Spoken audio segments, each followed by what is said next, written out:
Hi అండి. Good morning. Welcome back to my channel. ఎలా ఉన్నారు అందరూ? బాగున్నారా? ఈరోజు పెసరట్టు అండి. చాలా అంటే చాలా టేస్టీగా ఉంటది. తినే కొద్దీ తినాలనిపిస్తది. మినిమమ్ ఒక 5 అన్నా తినొచ్చు. అంత బావుంటది. చూసారా? ఎంత పలుచగా ఏస్తే ఎంత మంచిగా వచ్చిందో. ఈ పెసరట్టుని నెయ్యి వేసుకొని అట్లా కాల్చుకొని తింటే అద్భుతం అంటే అద్భుతం అండి. టిఫిన్స్‌లో ఇదొక బెస్ట్ టిఫిన్ అన్నమాట. చూడండి. నైట్ నానబెట్టిన పెసరపప్పులో పచ్చిమిర్చి, అల్లం వేసి ఇట్లా దోస పిండిలా గ్రైండ్ చేసుకున్నాము. చూడండి. ఇట్లా దీన్ని తీసి ఒక పెంకు పైన దోసలాగా స్ప్రెడ్ చేయాలి. ఎలా వేసినా వచ్చేస్తుందండి. చూసారా? దీనిపైన కొంచెం జీరా వేసుకోవాలి. ఆనియన్స్, నెయ్యి వేస్తాం కాబట్టి ఎంత ఆనియన్స్ వేసినా కూడా మంచిగానే అనిపిస్తుంది. కొంచెం కొత్తిమీర,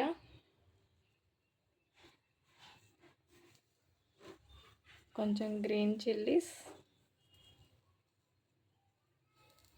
కొంచెం అల్లం.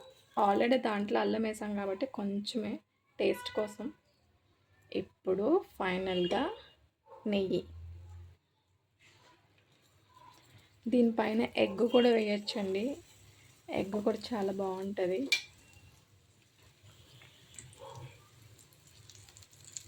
చుట్టూ మంచిగా ఎర్రగా కాలితే చాలా క్రిస్పీగా చాలా టేస్టీగా ఉంటుంది. కలర్ఫుల్గా ఉంది కదా. దీనిపైన క్యారెట్ వేసుకోవచ్చు. ఎగ్ కూడా వేసి చూపిస్తాను మీకు నెక్స్ట్ దోశలో. పెసరట్ ఎగ్ కాంబినేషన్ వేరే లెవెల్.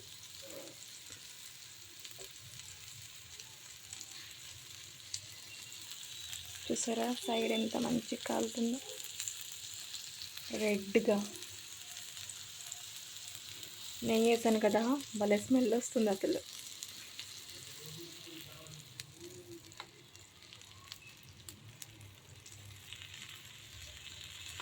ఎంత టైం. సేమ్ అట్లనే దోశ వేసుకున్నాను. కొన్ని రెడ్ చిల్లీ ఫ్లేక్స్, ఆనియన్,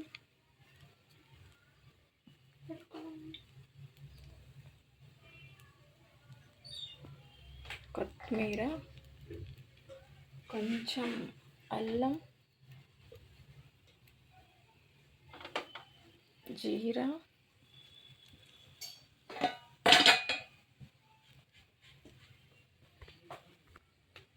కొంచెం సాల్ట్. ఎగ్ వేస్తాం కాబట్టి కొంచెం సాల్ట్.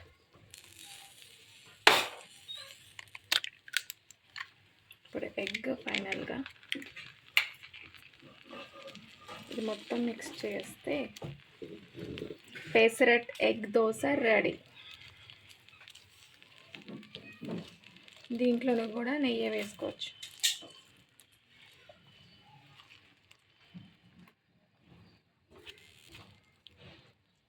మొత్తం స్ప్రెడ్ చేసేసాను. ఇప్పుడు కొంచెం నెయ్యి వేస్తా.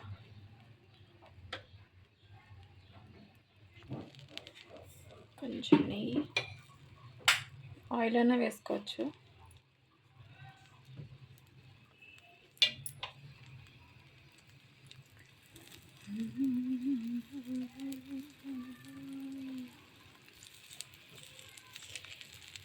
నార్మల్ దోశ వేస్తే టర్న్ చేయొద్దు, కానీ ఈ దోశ టర్న్ చేయాలి.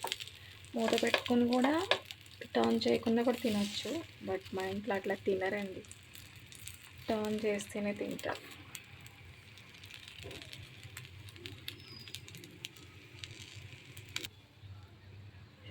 Dosa is ready. Turning time.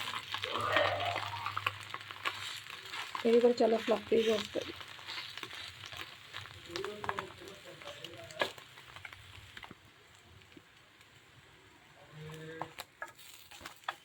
Dosa ready.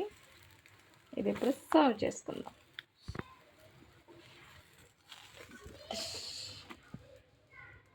Ready dosa.